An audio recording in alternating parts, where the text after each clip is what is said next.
Sasamantalahin na nga nitong si RJ ang pagkakataon. Ngayong wala na nga si Carlos sa eksena.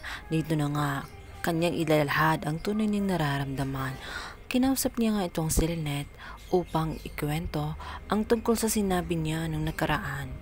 Tungkol sa sinabi niya na inamin niya na mahal pa rin niya itong si RJ. At sa kanya lang siya sasama. Kaya naman na awkward tuloy itong si Lynette. Nahiya siya dahil ba isa siyang teenager na kinabahan ng gusto at hindi alam kung ano ang dapat na sasabihin.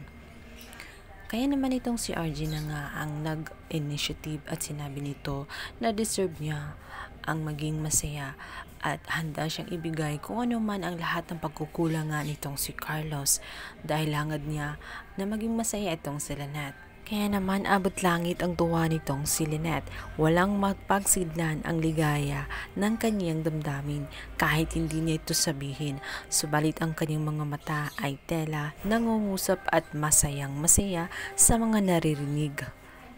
Subalit bigla nga silang mawindang nang marinig nga ni Lynette ang kumakaluskus sa may di kalayuan.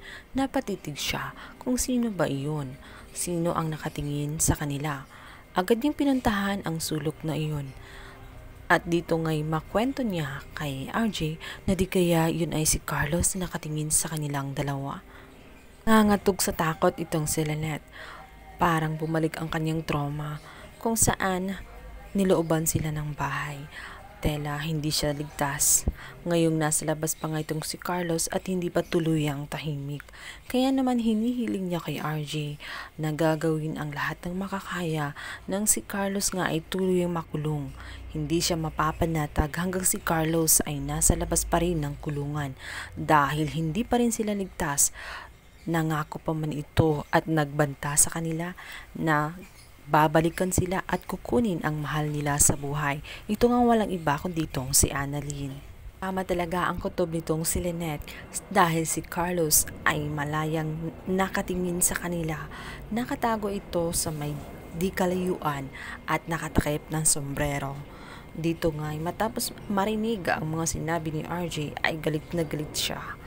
At nanlisik ang mga mata, hindi siya makakapayag sa gustong mangyari nitong si RJ. Dito nga ay makakaisip si Carlos ng isang solusyon at isang idea. Naisip niyang muli itong si Moira. Si Moira ang magkakatulong sa kanya kung magsanib-pwersa sila. Ay maaaring magugulong muli ang buhay ni Lynette at RJ. Subalit nang kausapin nga siya ni Moira, ay hindi napapayag si Moira sa gusto niyang mangyari. Wala na siyang pakialam sapagkat ayaw din naman ni RJ sa kanya. Kaya hahayaan na niya si RJ kung saan siya masaya. Ang gusto na lang niyang mangyari ay tuluyang makalaya sa kulungan at makapagbagong buhay na nga lang siya. Kaya naman, bigong muli itong si Carlos para na nga siyang pinagsakluban ng langit at lupa dahil talong-talo na nga siya. Sirang-sira na ang kanyang career pati ang kanyang buong buhay. Kinasusuklaman pa siya ngayon itong si Harry dahil sa naging makasarili siyang ama at hindi man lang iniisip at pinapakinggan ang hiling ni Harry. Mas pinili pa nito na lumaban sa mga pulis at magtago. Hindi niya iniisip ang kahihiyan na naidudulot niya sa kanyang mga anak. Subalit si Carlos ay hindi susuko at hindi rin siya makakapayag na hindi siya makapaghiganti. Humahanap nga lang siya ng tempo para makaganti. Ano kaya ang maiisip na paraan ni Carlos? Kikidnapin ba niya itong si Annalyn at kitla ng buhay nang sa ganun tuluyang hindi maging masaya itong si RJ at Lynette at tuluyang pagsisisihan ang lahat ng ginawa at nadamay pa nga itong si Annalyn? Abangan sa lalang umiinit na tagpo na abot kamay na pangarap. Please don't forget to like and subscribe my YouTube channel. Thank you!